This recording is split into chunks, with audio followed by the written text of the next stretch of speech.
Hollywood, California, Monday, June 8th.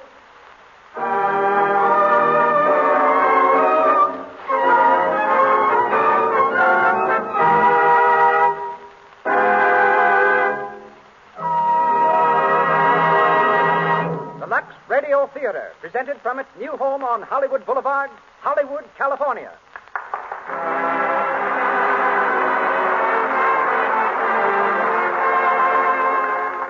Lux presents Hollywood.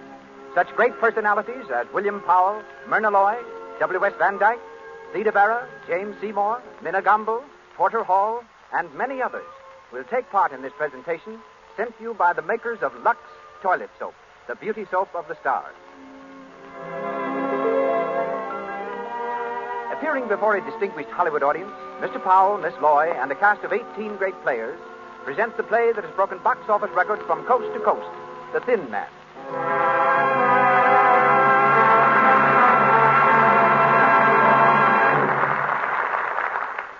And as producer tonight, we present the director who did The Thin Man on the screen, together with such triumphs as Naughty Marietta, Trader Horn, Rosemarie, I Live My Life, and countless other smash hit pictures. Mr. W.S. Van Dyke. Mr. Van Dyke.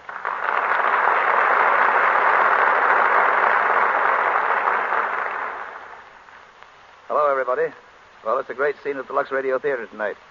In our audience, we have Betty Davis, Jimmy and Lucille Gleason, Bob Armstrong, Ole Olson of Olson and Johnson, Stu Irwin, Jimmy Starr, famous communist, Evelyn Venable, Mr. and Mrs. Leon Schlesinger. Maybe it would interest you a little inside information on the show we're doing tonight, The Thin Man, and about William Powell and Myrna Loy, who are going to do it for you. As you know, The Thin Man was a best-selling novel by Dashiell Hammett. Hans Stromberg, down at the studio, MGM, got a hold of it and brought it to me. Woody, he said, if you'll make this picture, I'll buy the story. Well, I read it, and while it was a good enough mystery story, there was something else about the book that struck me. Here was something new and fresh and very charming. A romance between a man and his wife. It's a story of a couple of kids that understood each other and had a blessed confidence in each other. Beneath all the casualness and all the wisecracking, there's a lovely, wholesome relationship. Something really deep and sweet and inspiring. Well, we decided to make the picture. Albert Hackett and Francis Goodrich wrote a swell script. William Powell and Myrna Loy played the parts. And how? They played them beautifully, because Powell was just Powell and Loy was just Loy. Both of them wisecracking all the time and clowning right through the picture. I suppose you know that plenty of motion pictures take from 2 months to a year to shoot. We did The Thin Man in 16 days, retakes and all. Of course, it wasn't a pretentious picture. We didn't make it as one. I hate epics. But it is evident that people liked it. It has been very interesting to study out how they could tell this story on the radio. Bill and Myrna have had a lot of fun getting it ready for you, just as they did making the picture. And from the original story, from the original motion picture cast, we have, and are fortunate in having, Minna Gamble, Porter Hall, William Henry, and Thomas Jackson here tonight. So here we go, with William Powell and Nick Charles, and Myrna Loy as Nora in The Thin Man. Here they come, Bill Powell and Myrna Loy.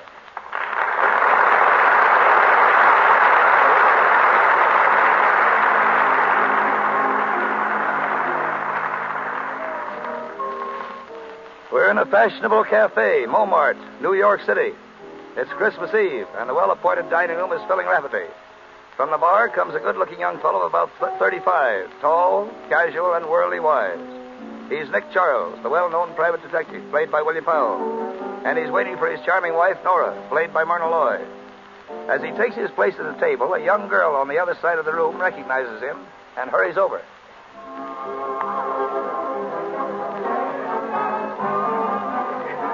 I beg your pardon. Aren't you Mr. Nick Charles, the detective?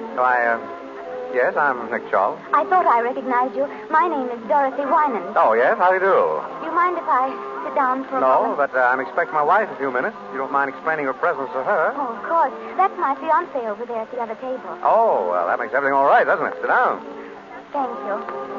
Your name is, Dorothy Winans. I'm Clyde Winans' daughter. Clyde Winans. Oh, yes, of course. Your father was having some trouble about one of his inventions a few years ago. I handled the case for him. I know. That's why I want to speak to you now. Oh. Well, I'm not practicing anymore, Miss Winans. You see, I've retired. Please, Mr. Charles. I need you. Oh. What seems to be the trouble? It's Dad. He went away about 3 months ago, and I haven't heard from him. Not a word. I'm worried sick. Oh, I wouldn't if I were you. After all, he's an inventor. He gets an idea he wants to work on. It's only natural that he should hide away somewhere. He's done it before. Yes, but never for 3 months. Did you see him before he left? No. Mr. Macaulay was the only one he spoke to. Well, Macaulay and Julia Wolfe. She's Dad's secretary. Julia Wolfe. Oh, yes, I believe I've met her. Macaulay is your father's lawyer, isn't he? Yes. His lawyer and his secretary both speak to him before he leaves, but no one knows where he went. He wouldn't tell them. What about your mother? He wouldn't tell her either? No. Mother and Dad aren't... They haven't seen each other for some time. Oh, I see. Well, I don't know just what I can do for you. Why don't you speak to Macaulay? Maybe he's heard from your father and forgotten to let you know. Oh, well, I'll call him now. That's a girl. Let me know how it turns out, will you? Of course. I'll be back in a few minutes. I'll be here. Madam, you can't bring that dog in here. Dogs aren't allowed. I'm sorry, madam. I'll be here, Asta.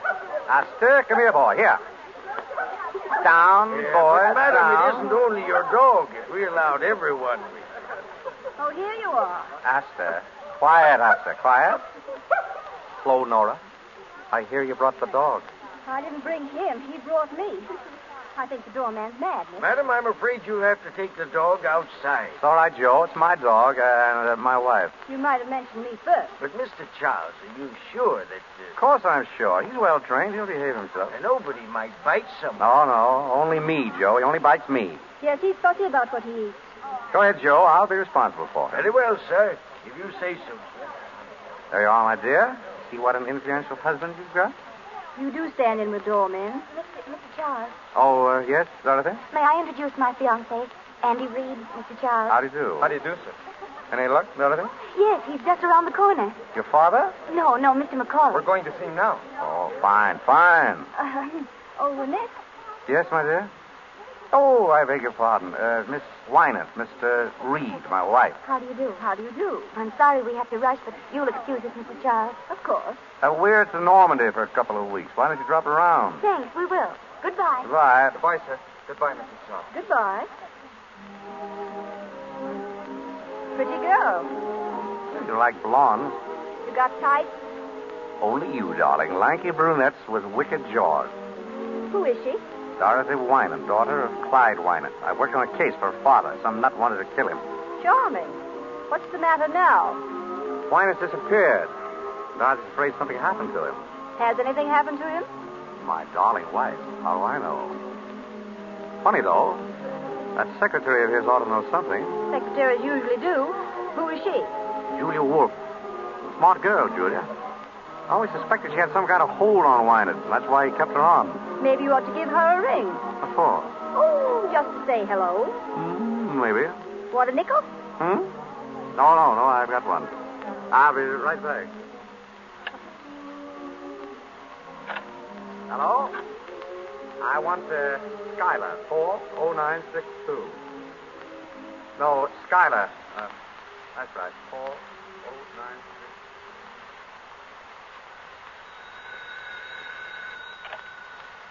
Hello? Yes, Julie Wolfe speaking. Who? Oh, hello, Mr. Charles. Yes? What was it you wanted to... Oh, no, I don't. He didn't tell me. Not a word. I'm sorry. Well, that's all right. Goodbye. Morelli. Coming. Well, who was that? Nick Charles. The detective? He wanted to know where Wynant was. Oh, yeah? Why? He didn't say. Did anyone see Wynant come here that night? The night you and him had the scrap? I don't know. Oh, no? Well, I guess I'll scram. Wait a minute, Morelli. Where are you going?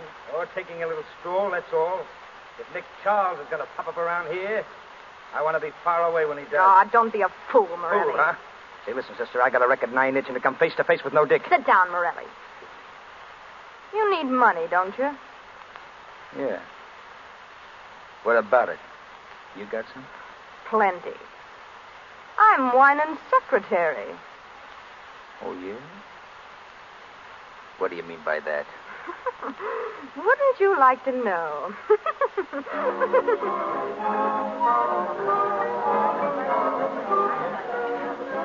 Your friend Pierre serves good dinners, Nick. All right. You still didn't tell me what Julia Wolf had to say. Nothing. She didn't know where he was, that's all. Finished? Finished. Let's get out. We'll grab a cab and get back to the hotel. Ready and willing. Where's my purse? Come on, Asta. Joe, call me cab.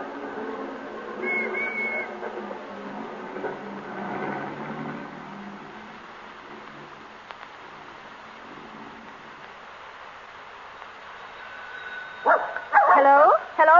Asta, be quiet. Stop it. Hello? Yes? Who is it? Oh, he is. I see. Thank you. Oh, Nick, Yeah? it's Mr. McCauley. He's on his way up. Call him. I wonder what he wants. Isn't he Wynant's lawyer? Yeah? Maybe he's got some news. Well, he ought... Say, you're worrying an awful lot about this business. Forget it. I'll open it. I beg your pardon. I'm Mrs. Charles. Come in, Mr. McCauley. Hello, McCauley. Well, hello, Charles. Well, how are you? Fine. Sit down. Thanks. Dorothy told me you were here. I took the liberty of coming to see you. Of course. Charles, what's Mimi up to? Mimi? Oh, Dorothy's mother. Does she have to be up to something? She usually is, trying one way or another to get money out of Wynant. I wanted to find out if you were, sleuthing for her. I haven't been a detective 4 years. Oh, you don't say. Oh, my wife's father died and left her a lumber mill, a narrow gauge railroad, and, a couple of other things. I'm looking after them. I see. What's all the fuss about? Is Wynant in hiding? Well, you know as much about it as I do. I haven't seen him in 3 months. He sends word through Julia Wolf when he wants money. I give it to her, and she gives it to him. Mine. Hello? Oh, just a moment, please. It's for you, Mr. McCauley. Your office. Oh, thank you. Hello? What? He is? Well, where is he? Oh, very well. Well, he's back in town. Mr. Wynant? Yes, thank heaven. He's waiting for me now. Well, I've got to rush. I'll tell you, it's no joke working for a man like that. Oh, goodbye, Mr. Charles. Goodbye, Charles. Hello? Merry Christmas. Same to you.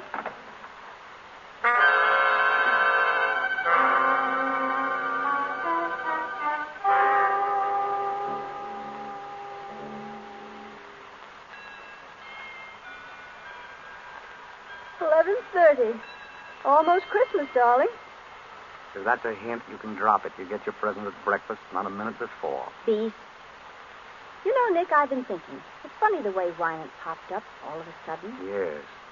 Wasn't it? You think there's anything behind it? Why should there be? Well, I don't know. It just strikes me as being funny, that's all. You're nearer than I am, darling. Hello? Speaking. Oh, hello, Dorothy. What?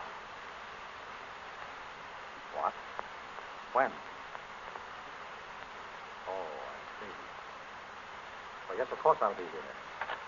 What is it, darling? Darling, what is it? Julia Wolf has just been murdered.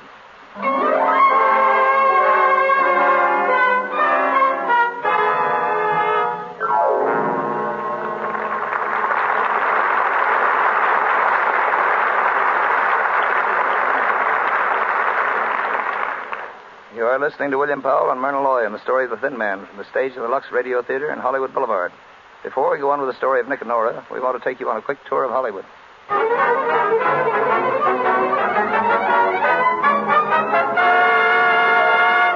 Lobby of the Hotel Roosevelt, where stars and newcomers gather.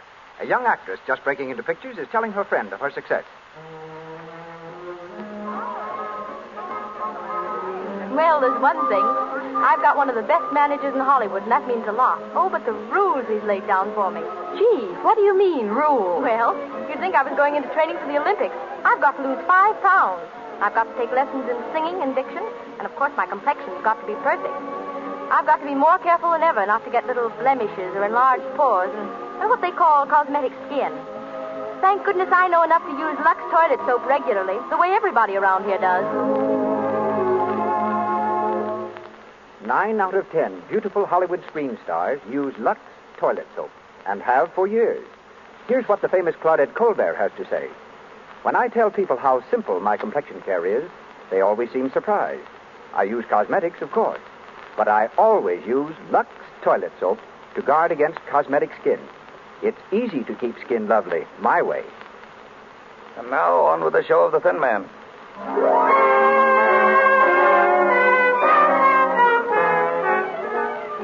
An hour has gone by since Nick heard about the murder of Julia Wolfe. In the living room of their suite at the hotel, Nick and Nora are listening to the radio. A news reporter is broadcasting the latest developments of the case. And here's the latest news of the Julia Wolfe murder. The police have found out that the beautiful blonde secretary was a gangster's girl and is spreading the dragnet for one Joe Morelli, said to be hiding out somewhere in the city. In Paris today, the Chamber of Deputies... Never mind the Chamber of Deputies. Joe Morelli, that's what I wanted to know about. Well, did you get any more information out of headquarters? As much as they had. Julia Wolfe was shot and killed about 9 or 9:30. Body discovered on the floor of a living room a little after 11. Who discovered it? That'll surprise you. Mimi Wynant. Dorothy's mother? Right. What was she doing there? I don't know. Where's Clyde Wynant? Still missing. Missing? But Macaulay was going to see him. They had an appointment. Well, I spoke to Macaulay. Wynant never showed up. Nobody knows where he is. It's going to be pretty tough on Dorothy, isn't it? Meaning what? Meaning that it looks as if Clyde Wynant skipped one appointment in order to keep another with Julia Wolfe. You think he killed her? Oh, it's just a guess. You're the detective around here, darling. Oh, that's Dorothy. Said you wanted to see me. Well, come in, Dorothy. Thank you. Is anyone here? That's Nora. Have a seat. Oh. Hello, Dorothy. I'm sorry for breaking in on you like this. Oh, that's all right. We're used to it. Anything wrong? Julia Wolfe is dead. Yes, we know that. Here's the gun she was shot with. What are you trying to tell me? That you did it? Yes. I hated her. She kept me from seeing my father. I went down there to ask her where he was. She wouldn't tell me. I shot her. Where did you hit her? Why, in the heart. Pretty good shot you are. What did she do? She fell down. Did she make any sound? Didn't scream? I don't know. Which way did she fall? She fell over backwards. Oh, yes? People fall toward a shot, you know, not back from it. I knew you were lying. Oh. All right, come on now, brace up. Where did you get this gun? I bought it in a pawn shop. I thought so. Why did you say you did it? Whom are you trying to shield? Oh, please, don't ask me. You got to tell me. Nick, let me handle this, will you? Dorothy, look at me. Nick is trying to help you. Why don't you help him? You were trying to shield your mother, weren't you? No. Your father, then. Dorothy. Yes. My father. Why'd you think he did it? Mother was the first one to find Julia Wolfe. She saw something in Julia's hand, and she took it. What was it? A watch chain. It belonged to my father. So you think your father did it? I don't know. Did your mother turn the chain over to the police? No, she kept it. She didn't tell them anything about it. But she showed it to you? Yes. Why did your mother go to Julia Wolfe's apartment in the first place? She went to ask for money. Oh, money again, huh? Yes? Oh, have them come up, please. Who is it? Dorothy, I wonder if you'd mind waiting in the bedroom. Of course. It'll be only a minute. Well, Nick? It's Mimi Wynant. Alone? She's never alone. Dorothy's brother is with her. Screwy college kid. And some guy by the name of Chris Jorgensen. Jorgensen? Who's he? Macaulay told me about him. A hanger-on type. I think he's after Mimi's dough. But she hasn't any. Maybe that's why she wanted to get some from Julia. I'll take it. Hello. Nick, how are you? Fine. Come in, Mimi. Thank you, Nick. This is my son, Gilbert. How are you? Very well, thank you. And Mr. Chris Jorgensen. He's an old friend of mine. How do you do? How do you do? Sit down. Sit down. My wife. How do you Mrs. do? Wynant, Gilbert Wynant, and Mr. Jorgensen. How do you do? Well, Mimi? Nick, I've never been in such a state in my life. You know, of course, that I was the one who found Julia Wolfe. So we've heard. Oh, my dear, it was terrible. I walked in and there she was, lying dead on the floor. I meant to ask you, Mother, was there much blood? Gilbert, don't be so morbid. But I'm interested in murders. You know, Mr. Charles, I formed a theory about this one already. That's so. In my opinion, the man who did it... Gilbert, be quiet. You don't know anything about it. Oh, but I do. Be quiet. You were saying, Mrs. Wynant? About finding Julia Wolfe. I was simply petrified, and such a mystery. Clyde Wynant's crazy, absolutely crazy to stay away at a time like this. No wonder the police think he had something to do with it. What do you think? Oh, I know he didn't, but I wish I could find him. I have something very important to tell him. And Macaulay won't help at all. He thinks I just want money. Well, don't you? Oh, Nick, you're always teasing. Mrs. Wyman, were you alone when you found Julia Wolfe? Why, of course I was. Wasn't Mr. Jorgensen with you? I? Certainly not. I don't know anything about it. The first word I had that Julia Wolfe was dead was when Mrs. Wyman called me at my club. Oh, she called you? Yes. Why? I beg your pardon. Oh, let's not even talk about it. The thing to do is to find Clyde. And that's what I've come to you for, Nick. You will help me find him, won't you? I'm afraid I can't, Mimi. Oh, Nick, please. Now, Mimi, there are 1,000 detectives in New York. Hire one of them. But Clyde knows you. All you have to do is to get in touch with him and tell him that Mimi says everything is all right, but that I've got to see him. I tell you again, I don't want any part of it. Is that final? Final? Well, if that's the way you feel. You turn up. You just help all you can. Give the police every possible assistance. What do you mean by that? Oh, nothing in particular. Oh. Well, we'll say good night. Good night. I'm sorry I can't help you, Mimi.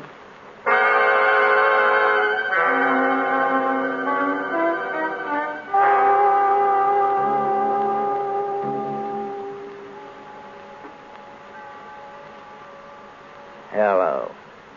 Is this the Normandy Hotel? I want to speak to Mr. Charles. Yeah, Nick Charles.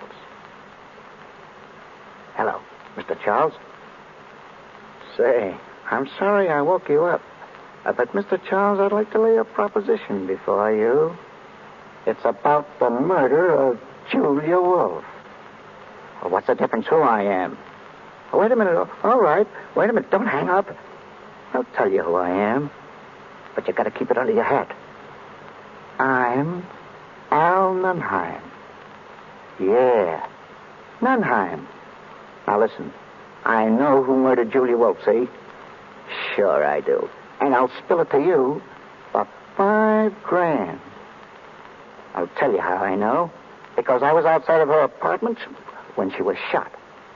And I saw the one who did it. And I'll spill it to you when I get... Hey, wait a minute. Hey, I can't talk now. I'll call you again. Hello? Hello? Hello, are you still there? Hello? Well, for the... Now what, darling? I don't know. Some crank, I guess. He hung up. And you better get back to bed and get some sleep.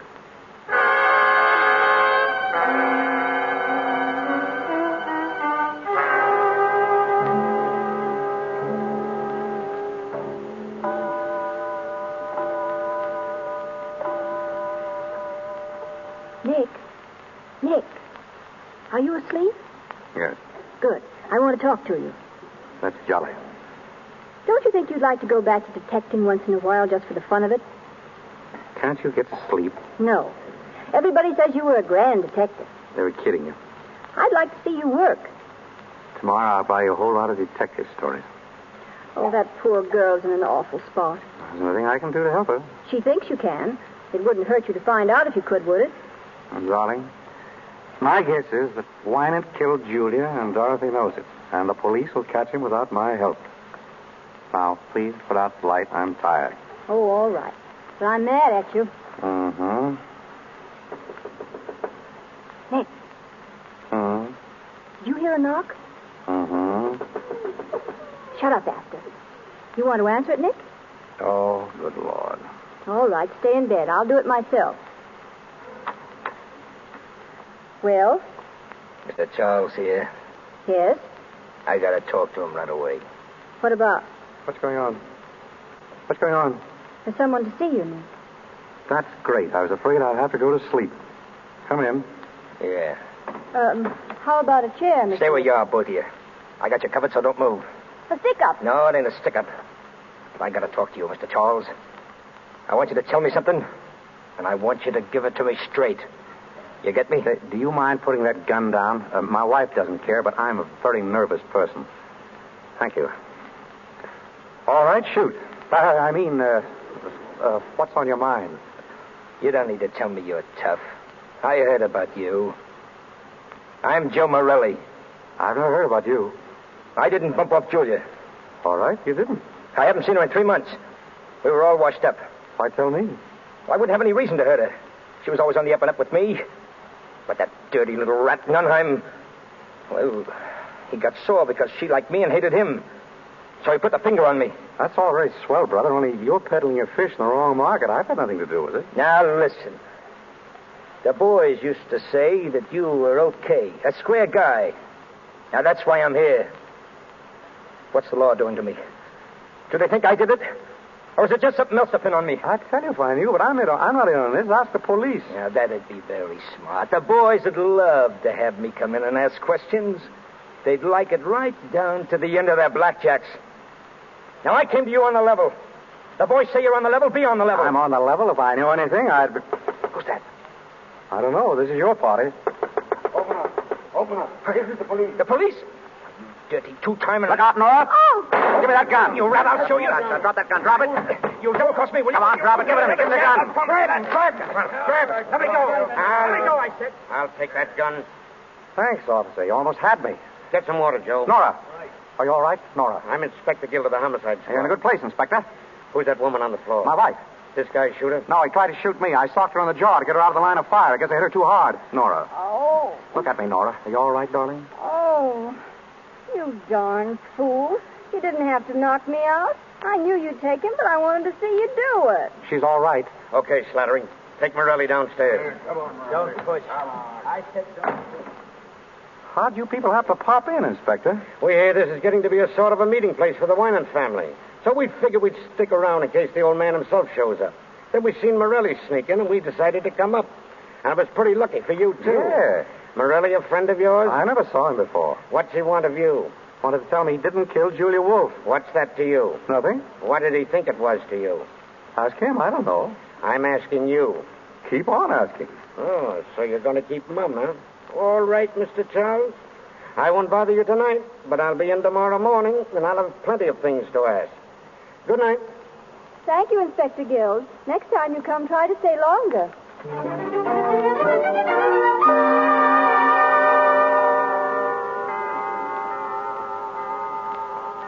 Nick, wake up. It's Christmas. Oh, yeah? Look, here's a telegram for you. It just came. Open it, will you? Probably a touch from somebody. Well? Nick, What is it? it's from Clyde Winans. Listen. Will you take charge of investigation on Julia Wolf murder? Communicate with Herbert Macaulay. Clyde Winans. Where's it from? Philadelphia. Then he didn't do it, did he, Nick? I don't know. Communicate with Macaulay, huh? All right, we'll ask him up here this morning.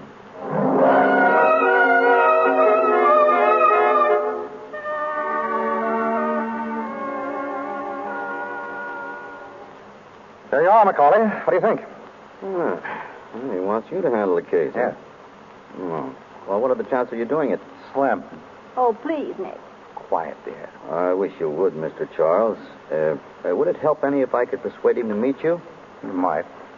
I had word from Winant myself last night. He gave me a code message to insert in the newspapers in case I wanted to get in touch with him. It wouldn't do any harm to put it in. I'm sure you could clear this up. Oh, if Winant will only come back. It doesn't look well he's staying away at a time like this. Yes? Oh, just a minute. For you, Mr. Macaulay, police department. Police department. Hello? Where? In Allentown. Yes. Well, when's the next train? Right. I'll get that. Well? Winant's tried to commit suicide. They want him to go down and identify him. Well, I guess this changes the whole story, doesn't it? That looks like an admission of guilt. Oh, I had such hopes. I thought if you got on this case... well. Well, it's no use thinking about it now. Well, I'm sorry to have wasted so much of your time. You'll excuse me, won't you? Of course. Goodbye. Bye. Well, that's that. What's the matter with you? Oh, the mystery's all gone. And I wanted you to find out who did it. Maybe I will. But why not? I don't believe he did it. Why don't you? No reason. That's a hunch. But I'm going to find out. Come on, Dr. Watson. We're going places. I want to speak to Inspector Guild.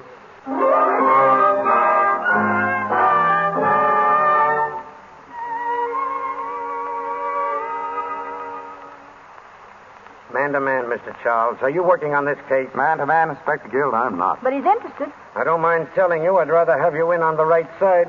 You mean not on Winant's side? I'd rather have you working with us than against us. So would I. It's a bargain, then.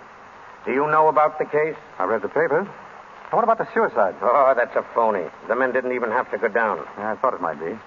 From now on, they're going to think that every thin man over 6 feet with white hair is Winant. Do you think that Winant did it? It looks like he planned something, and he shut up his apartment and his shop. But there's nothing yet to clinch it. 50 will get you 100 that Winant didn't do it. Who's your candidate? I haven't got that far yet. I don't think that everything points to Winant. What about the alibis? They're all okay. Mrs. Winant, the boy, Dorothy, Macaulay, even Morelli. What about Jorgensen? Huh? Oh, I'll check on that. Well, I'm afraid this is kind of dull for you, Mrs. Charles. Dull? I'm sitting on the edge of my chair. Frankly, I'm stunned. I don't know what to do next. What about you, Charles? Me? No, but I've got a hunch. What is it? I got a call last night. I thought it was from a crank, but I've changed my mind. Whoever it was knew something, and I've got a feeling I'll hear from him again.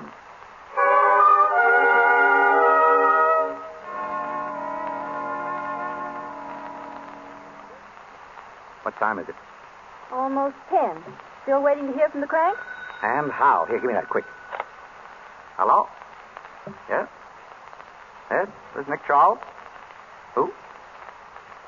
Can't hear you. I said I can't hear you. You have to speak louder. I can't speak any louder. Say, this is Al Nunheim again. You know, I called you last night. Hey, listen. Are you still interested in that proposition? Yeah, huh? All right, then. Now, here's the dope. And get this straight. The man who killed Julia Wolf...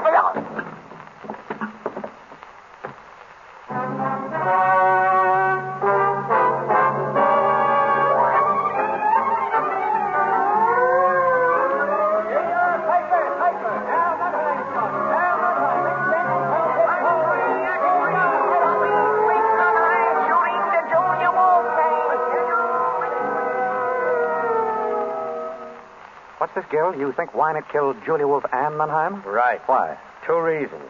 First off, Mimi Winant came across with a watch chain. She plucked off Julia's body. Oh, she did, huh? It belonged to Clyde Winant. Yeah. What's the second reason? A pip. The bullet that killed Nunheim came from the same gun. That's all right, Inspector. All right, it's perfect. Clyde Winant is guilty of both those murders. Maybe. What? 50 will still get you 100.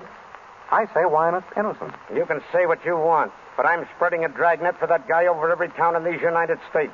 And I'll get him, too.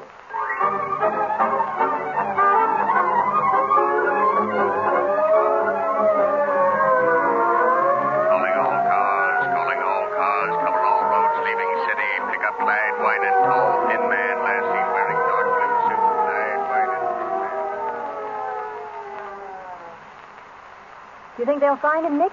He must be in New York. Probably is. Oh, it's getting me down. I saw Dorothy today. Yeah? What? She's broken off her engagement. What for? Oh, don't ask me. She was a little hysterical. Something about not wanting to ruin her fiancé's life. Daughter of a murderer and all that. Oh, poor kid. Well, see you later, darling. Where do you think you're going? I'm going to take Asta for a walk. He's just been for a walk. We're going sightseeing, aren't we, Asta? Nick, what are you up to? I've got a hunch. I'm going down to look at Winant's shop. I want to find out why it's closed. Well, why shouldn't he close it? He went away. He went away lots of times when I knew him, but he never closed his shop. I've got a hunch something's up. You mean he might be hiding there? I don't know, but this thing's got my goat. I've got to find out. Nick, I won't have you going down there at this hour of the night. He's a crazy man. He might kill you. It'll be all right. I've got Asta to protect me. All right, go on. Go on. See if I care. But it's a dirty trick bringing me all the way to New York just to make me a widow. You wouldn't be a widow long. You bet I wouldn't. Not with all your money. You dog. Goodbye, darling. Nicky, take care of yourself, won't you? Sure I will. Don't say it that way. Say it as if you meant it. Why, I believe the little woman cares. I don't care. I'm just used to you, that's all. Sure. So long, darling. Come on, Asta. Go on, go on. Bye. Call me, darling, please. I'll be waiting to hear from you. Asta, if you let anything happen to him, you'll never wag that tail again.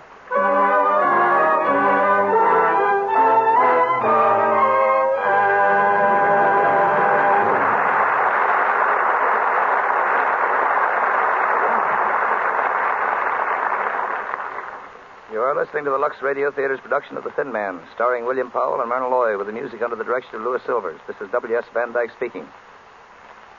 We have here tonight the man who wrote the great picture, Lawyer Man, for Bill Powell here. He's a producer, too, but just on the writing end. He's done many great pictures, 42nd Street, The Gold Diggers, King of Burlesque, and lots of others, including an original musical, Ladies in London, which you'll be seeing soon. And here he is, the man whose name you'll see on the screen before the picture starts. One of Hollywood's greatest picture writers, James Seymour. Come here, Jim.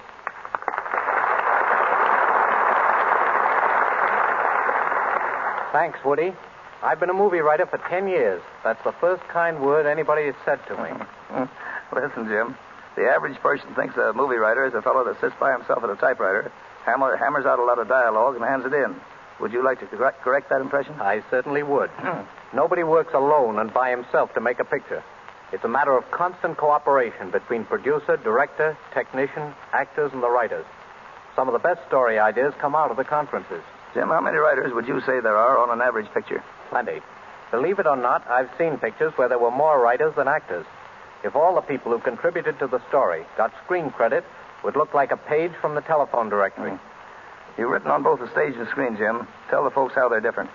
Well, pictures have less talk, but they tell more in less time. Like concentrated foods, all the good and none of the waste.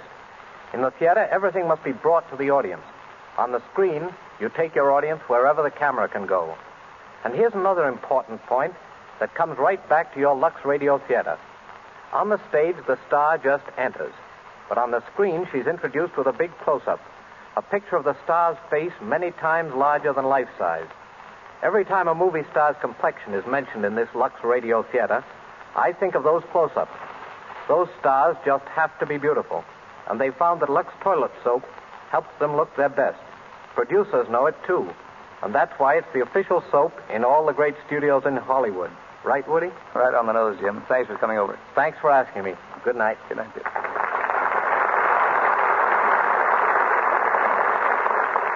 We pause for station identification. This is the Columbia Broadcasting System. The Thin Man.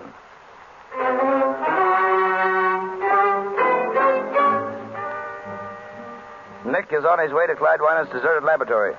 In a dark and desolate section of the city, his cab veers sharply around the corner and pulls up in front of a gloomy, old, rickety building. Say, mister, are you sure this is the place you wanted? Looks like it. Come on, Asta, jump. How much owe you? $1.20. Or do you want me to wait? No, never mind. Oh, that's good. You know, this ain't no neighborhood to be in at 2 o'clock in the morning. I want to get out of here. There you are. Thanks. So long. Come on, Asta. Come on, what's up with you?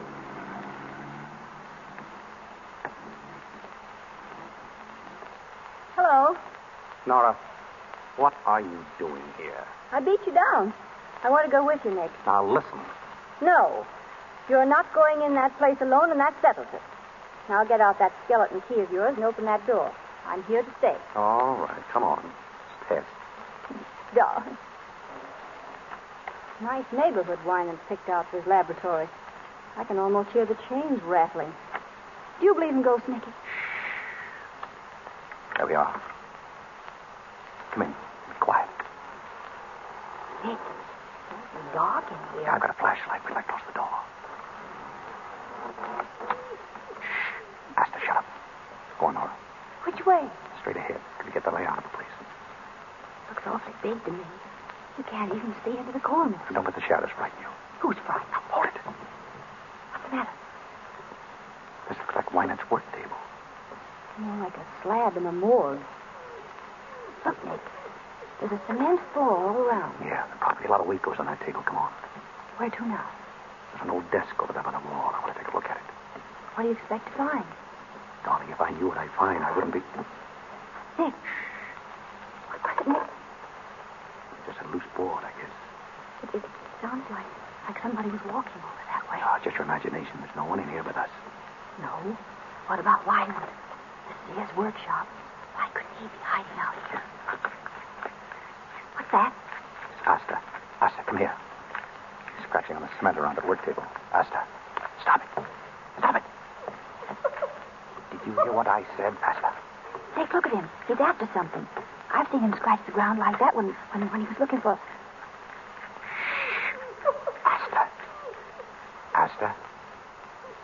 Nora, look. Look at this. New cement. Listen. Nick. It's hollow. I wonder if I could find something to dig it up.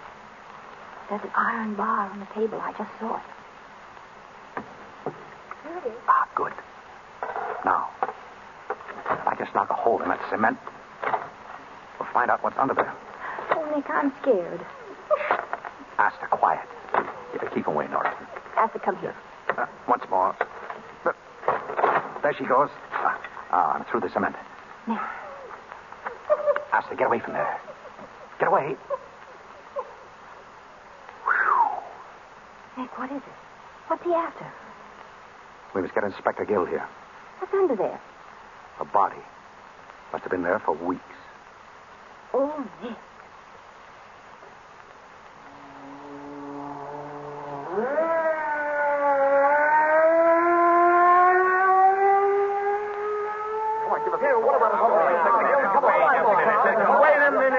Wait now, you reporters. You'll get the story as soon as I can give it to you. Until then, you gotta leave this alone. Come on now, get out. Those reporters are enough to drive a guy nuts. Well, you were right, Nick. It was a body. A skeleton, rather, buried in lime. I wonder what Wayne had against this one. Did you find any clothes? Yeah, but no identification on them. Just a silver belt buckle with the initials DWR. DWR. Who was that? I got a good idea. That case you worked on, the guy who threatened to kill Winan. What was his name? Oh, Rosewater. Yeah, Rosewater. He said Winan tried to steal an invention, didn't he? Yes, but we figured it was just blackmail. Just the same, Winan wouldn't mind having him out of the way, would he? And according to the doc, the body's been there at least a couple of months. That's just about the time Wynette closed the shop. Right. Did you put the skeleton under the fluoroscope yet? Half an hour ago. We found the bullet he was killed with and something in the leg bone. An old piece of shrapnel. Shrapnel? Yeah. Why? Shrapnel in the leg bone. He probably limped. What do you mean? Oh, nothing. Well, so long, Inspector. I'm going to pick up my wife, take her home. It's been a long night. So long. Give her my best, will you? Right.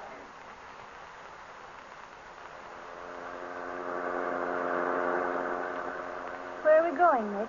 Back to the hotel, my sweet. Pack our bags and take a nice trip somewhere. A trip? Oh, no. My soul, woman, I gave you 3 murders and you aren't satisfied. I want you to stay and find Wynette. I did find him. What do you mean? He was down in the shop. Nick. It was his body that was buried there. Wynette's body? Yeah. But they all said it was Rosewater. Oh, that's what they think. What makes you so sure it's Wynette's body? Several things. Clothes, for instance.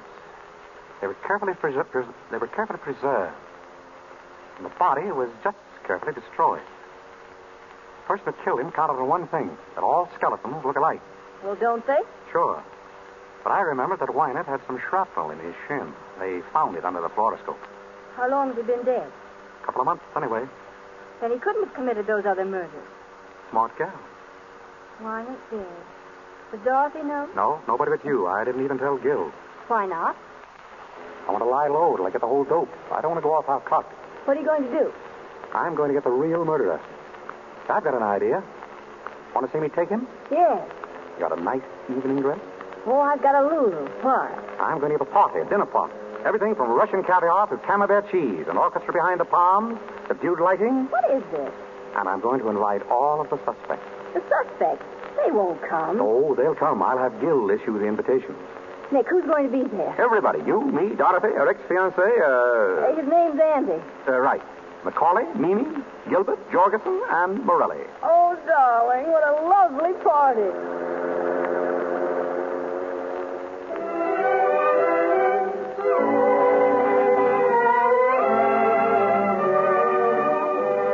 All right, when's the big hour? Good evening, everybody. Mr. Charles, what is the meaning of this? The meaning of what, Mimi? Why were we all rounded up like common criminals and brought to the sitter? Yes, to eat, Mimi, and talk. Will everyone please be seated? Dorothy here. Thank you. Andy, next to her, please. Oh, but Mr. Charles, Please. Very well. Mimi on the other side of Andy. Mr. Jorgensen over there, please. Very kind, Mr. Charles. Not at all. Mr. Macaulay next. Of course. Morelli, What? right where you are. Now, say, listen. Sit down. And Gilbert, you can sit just opposite Mama. Mr. Charles, I have a theory. We'll listen to it later. Inspector Guild, you and your men will stand by the door, please. Sure. Fine. Now, Nora, if you'll sit here by me. Delighted, Mr. Charles. Pleasure, Mrs. Charles. Now, we're all ready to begin. Will you please pass the celery, Mrs. Weiner? No, I will not. I demand to know why we are here. Before dinner? All right. I've got some important news. I've seen Weiner. You Level? Certainly, I mean it. That's nothing. I saw him myself Yes, Mimi? When? last night. He came to see me in my apartment. Oh, did he? What did he say? He didn't say very much. He wanted to know how I was and how the children were. I'm afraid you're lying, Mimi. You see, I really did see Wynant last night. Are you kidding? No, Why didn't you tell me? Why didn't you hold him? because I found out for certain that he didn't commit the murders. You know that's Wait a ridiculous. minute. Let him have his say. Thank you. Morelli, you knew Julia. Was she jipping Wynant? Taking dough on the sly? Well, she don't say she is, but I figure she is, yeah. Thank you. Now I'll tell you why I know Wynant didn't commit those murders. 3 months ago, Wynant found out that Julia was cheating him and was splitting with some man. He went to find the man, and he did. That man was desperate. He knew that he was caught dead to rights. And at prison, staring him in the face, he took the only way out. He killed Wynant. Oh, It's terrible to tell you this way, Dorothy, but your father's dead.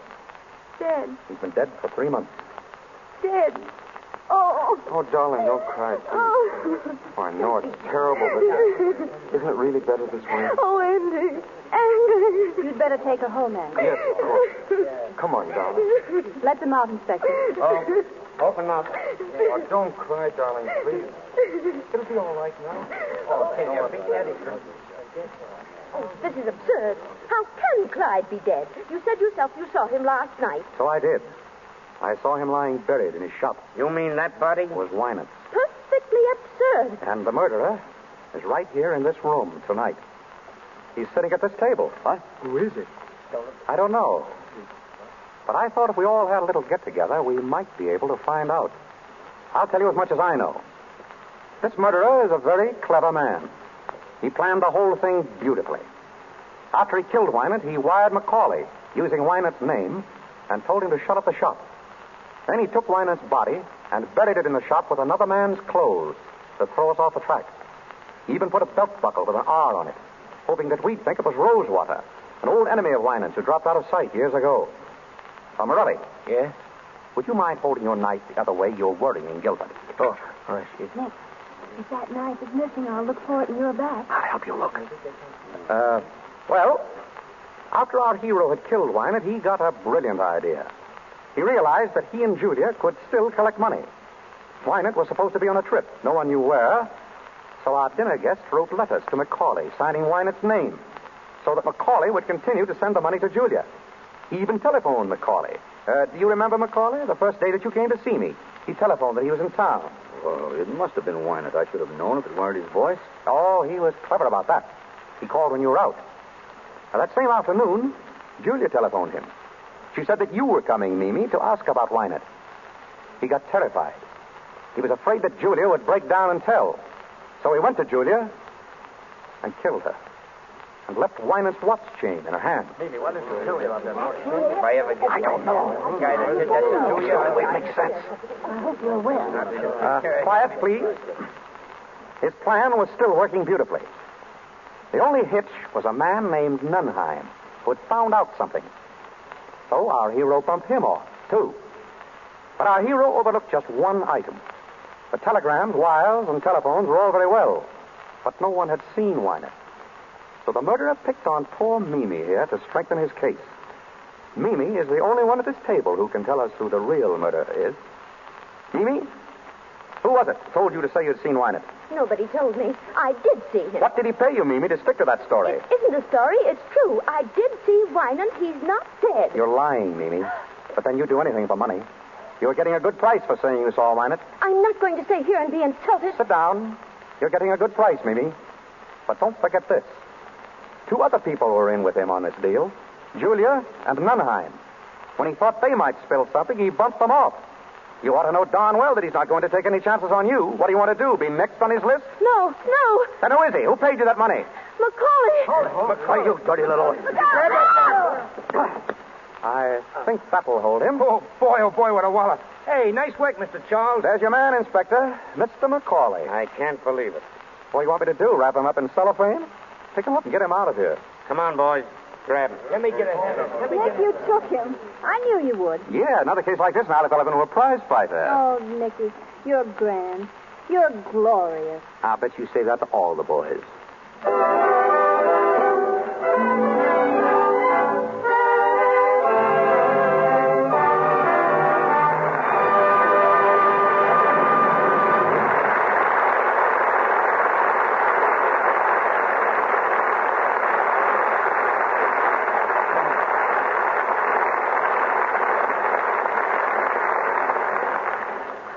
Well, that's that. The story of the Thin Man with William Powell and Myrna Loy. I'm going to get them back out here in a minute to talk to you. As you know, these broadcasts from the Lux Radio Theater are quite an event in Hollywood. And among our many friends here tonight is one of the greatest stars of the silent pictures. I admired her from afar when she was doing such magnificent spectacles as Cleopatra, and I was just an extra. Today, she is the wife of one of our leading film directors. I've known her for many years as a most charming and gracious lady, and I want you to meet her now, Miss Theda Bara.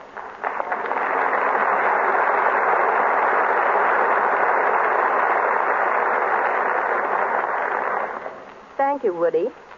Our Hollywood entertainment has certainly developed amazingly since I was making pictures. Yes, everything's different now.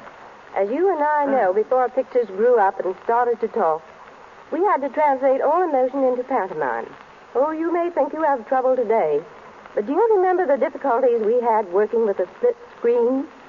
We had to express jealousy, hate, love, or devotion, all in pantomime, and at the same time keep pace as the director guided us with a 1, 2, 3, 4, just as a metronome guides a pianist. Pantomime has always been one of the greatest of arts. And may I say, Miss Bara, I have always thought that you were one of the greatest masters of that art. Oh, you're very kind, Woody. We worked awfully hard making those pictures.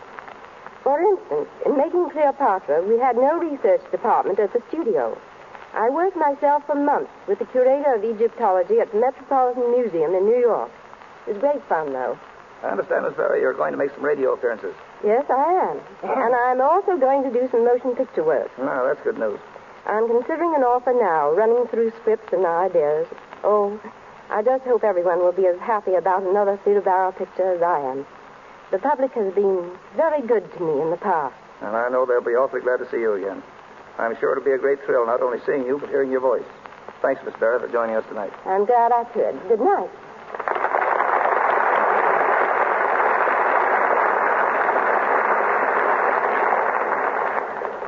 Hearing Theda Bara talk of her plans brings to my mind some other plans I've heard discussed in Hollywood this week. Picture people are talking about Charlie Chaplin's recent statement that he will start work on a new picture very shortly. Miss Paulette Goddard will be starred. Chaplin will write and direct, but will not act in it. A disappointment to many of us. Barbara Stanwyck and Robert Taylor are starting a new picture today, and I'm tickled to death that I got the job directing. It's called His Brother's Wife. Speaking of Bob Taylor, there's a lad who is going places. He's got a great future. And sometime in that future, he's going to do Armand to Greta Garbo's Camille. Bill Powell and Myrna Loy here are interested in the making of MGM's picture, The Good Earth. Louise Rayner, who was with them in The Great Ziegfeld, and Paul Muni are the stars. And now Bill Powell and Myrna Loy are coming out on the stage. Arise, Bill, Myrna.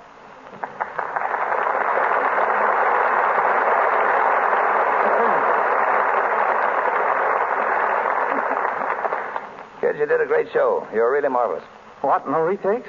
No property man. Yeah, Bill. I'll bet you're glad my property man isn't here. Remember how he used to swat you with a broomstick when you weren't hurrying on the set fast enough? Yes, that Harry Alvarez is a great fellow. He's the most independent cuss in the whole picture business. Listen, Bill, that fellow was with me in the Arctic when we made Eskimo. He was with me in African jungle when we made Trader Horn.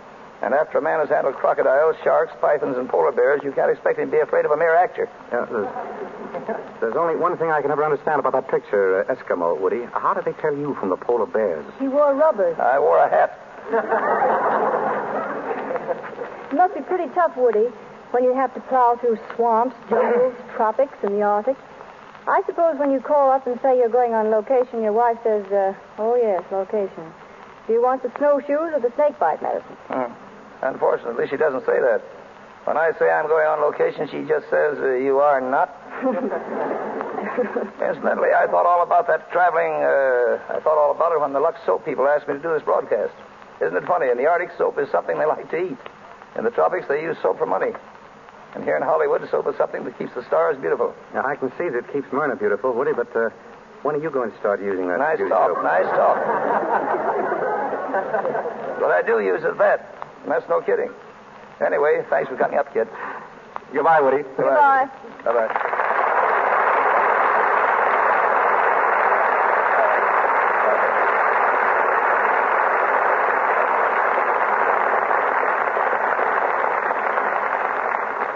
Before I tell you about next week's show, I'm going to ask our announcer, Mr. Rick, to tell you more about the cast and about Hollywood studios who are cooperating with us.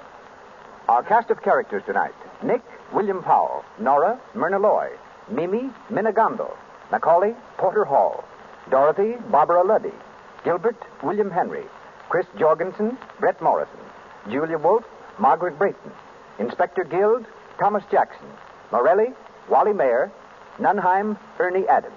Our director, W.S. Van Dyke, and our stars, William Powell and Myrna Loy, appeared through courtesy of Metro-Goldwyn-Mayer, as did Mr. William Henry, and Porter Hall through the courtesy of Paramount. The musical director of this program, Mr. Louis Silvers, appears through the kindness of 20th Century Fox. And now, here is your producer, Mr. W.S. Van Dyke. Thanks to all of you in the cast. You did a swell job. Next week, ladies and gentlemen, the Lux Radio Theater is going to have a great show for you, and believe me, Al Jolson and Ruby Keeler are going to be here to appear in Burlesque. It was a smash hit on Broadway and then a great moving picture, and now it's going to make a marvelous radio vehicle for Al Jolson and Ruby Keeler. I think you'll like it.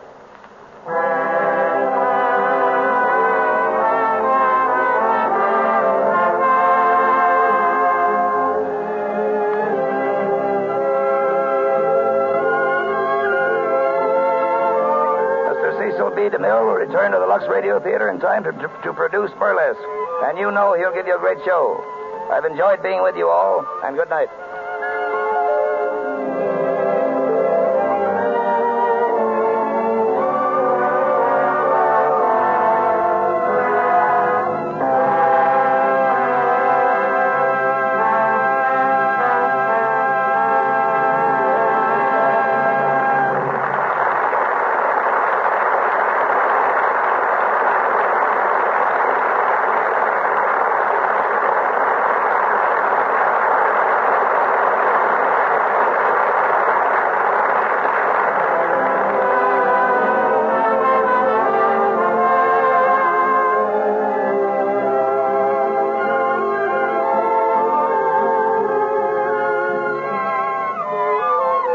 This is the Columbia Broadcasting System.